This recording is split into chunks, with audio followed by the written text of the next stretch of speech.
Palm Springs, California. This Phenom 300 was just about to take off, destined for Canada. The pilot and his 4 passengers had no idea this aircraft has a mechanical failure that was going to quickly turn this ordinary trip into a tense fight for control. Stay tuned as we delve into this interesting story where the pilot even recruits a passenger for assistance.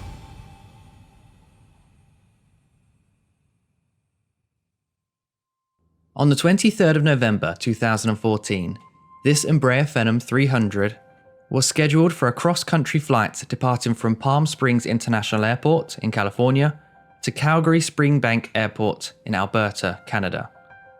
For this trip, there'll be 4 passengers on board and a single pilot. The pilot was 60 years old and he possessed a current Canadian-issued airline transport pilot certificate with airplane single-engine land, multi-engine land, and instrument airplane ratings. The pilot also possessed a Canadian designated E55P type rating, which was the Canadian designator for the Embraer 505 airplane. The pilot reported a total flying time of 13,185 hours, with 4,178 hours in multi-engine aircraft. 368 of those hours were in the Embraer Phenom 300. For the aircraft itself, it was a relatively new aircraft at the time. It was manufactured in 2012, with the airframe only flying for 730 hours since its manufacture. It had its last inspection for continuous airworthiness on the 31st of October 2014, and everything was in good working order when the inspection was carried out. During the pre-flight preparations, everything appeared normal. The pilots carried out a walk around of the aircraft and everything looked correct. Part of the pre-start process is to remove the gust locks from the aircraft. These locks stop the aircraft control surfaces from being loose and getting damaged if the wind picks up and moves them. For the Phenom 300, the elevator and aileron gust lock is a pin that is placed in the aircraft's yoke to hold those control surfaces still. The rudder gust lock is separate from this, and there is a panel at the rear of the fuselage where the pilot can unlock the rudder gust lock. If this is missed, it will be released when the yoke is moved backwards by the pilot, so it will be automatically disconnected. After the pilot was happy with the walk round, he boarded the aircraft and then obtained the updated weather report for the airfield. This report stated that the wind was calm, visibility was 45 miles, the sky was clear, and the temperature was 19 degrees Celsius. The altimeter was 3008 inches of mercury. With it being a glorious day, he was happy to continue and he carried out his pre-start checks before then starting the engines. The passengers were strapped in and secure, with one of the passengers, who holds a private pilot license, sitting in the right-hand front seat with the pilot flying. The initial taxi out was uneventful. When the pilot was steering the aircraft, the pedals that controlled the rudder felt slightly different, with them feeling a bit heavier than normal, but this didn't affect the pilot's ability to control the aircraft. With everything set and the passengers settled, they were cleared for takeoff.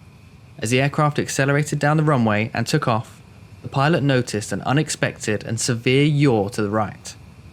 He immediately attempted to counter this with left rudder input, but this had little effect on the aircraft and it began to roll to the right.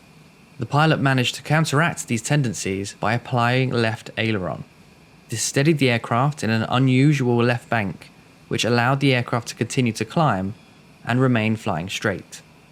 Despite the pilot's best efforts, the aircraft remained uncoordinated, and the electronic slip indicator showed a significant displacement to the left. The situation got worse as the yaw persisted. The pilot put a full rudder trim to ease some of the pressure from his leg and to combat the right yaw. This failed to resolve the issue.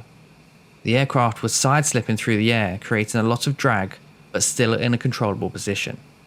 Faced with this dire situation, the pilot made a critical decision to climb to a safe altitude, with the surrounding terrain and settlement posing a potential threat both to the aircraft and the people on the ground. It was a calculated risk aimed at giving the pilot more time to address the control problem. The pilot climbed the aircraft to 11,000 feet.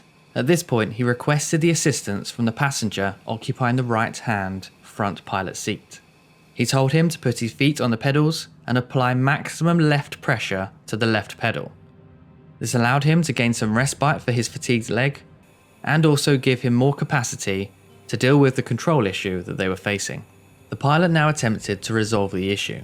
There was nothing displaying on his ECAS to say something was wrong.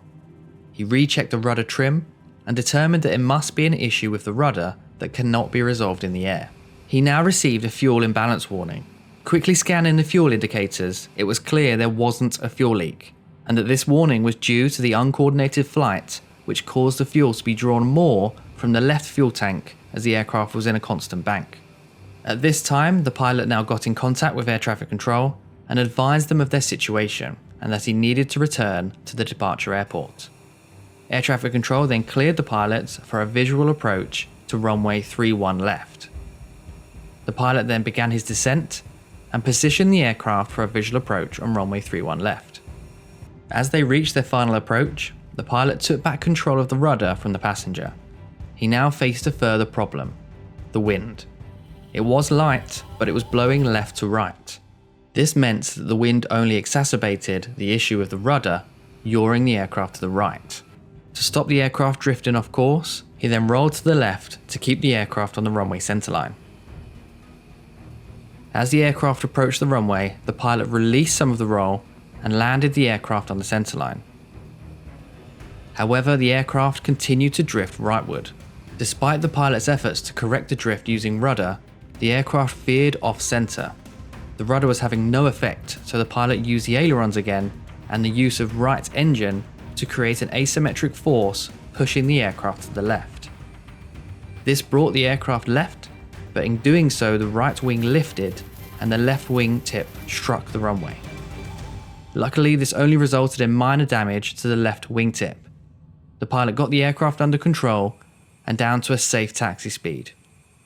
He now had enough authority over the aircraft to continue to the end of the runway and then taxi to the local fixed-base operator and shut down. Following the incident, an examination of the aircraft revealed a critical discovery: a malfunction in the gust lock actuator, which had failed in the locked position. As we discussed earlier, the control lock system is used to safeguard the control column and flight control systems from wing gust damage. This system consists of two parts: the elevator and aileron control lock and the rudder control lock.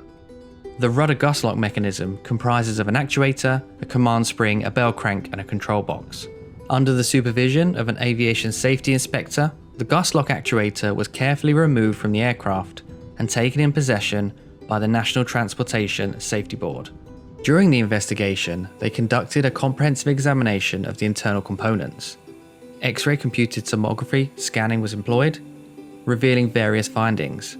The CT scans showed differences in the position of the extended limit switch contacts between the microfocus and standard focus scans. Additionally, the extend and retract limit switch plungers were found to have different extended lengths. They discovered high and medium density particles dispersed throughout the actuator and indications of a crack in the ball screw. Distorted windings were present in the solenoid, along with material containing voids in the solenoid passages. The examination by the manufacturer confirmed that the locking system was seized in the extended position. Additionally, the electronic circuit board examination revealed no mechanical failure, but indicated damage to the surface coatings. These findings collectively contribute to our understanding of why the rudder gust lock actuator failed during the flight, providing critical insights into the root cause of the incident. The exact cause of the failure of the gust lock solenoid could not be determined. Embraer was already in the process of updating and upgrading these gust lock systems in their Phenom fleets. Embraer stated that 90% of the Phenom 300 fleet has incorporated the new gust lock actuator, which is the same system from their ERJ 145 family. With successful operational history and simplified architecture, it has an irreversible jack screw actuation which does not require a solenoid or plunger. They also stated that they were about to release an avionics software update which includes a CAS message that alerts the crew when the gust lock actuator is not completely retracted. A slightly shorter video for you today. I found this one interesting as it showed how a good pilot can combat a stuck control surface, both whilst remaining calm and using other control inputs to counter the forces. For those of you that don't know, the primary control inputs on an aircraft have secondary effects. For example, a secondary effect of roll is yaw. This is why the pilot was using roll to counter the yawing effect, but also why the aircraft started to roll to the right when the aircraft initially took off and had the major yaw issue. He further used differential thrust to push the aircraft round to the left, again countering that right yaw. I hope you found this video interesting, and if you did, please like the video so that it will hopefully be shared with more people, or even share it yourself with others who you think will like it. Thank you for watching, and I'll see you in the next one.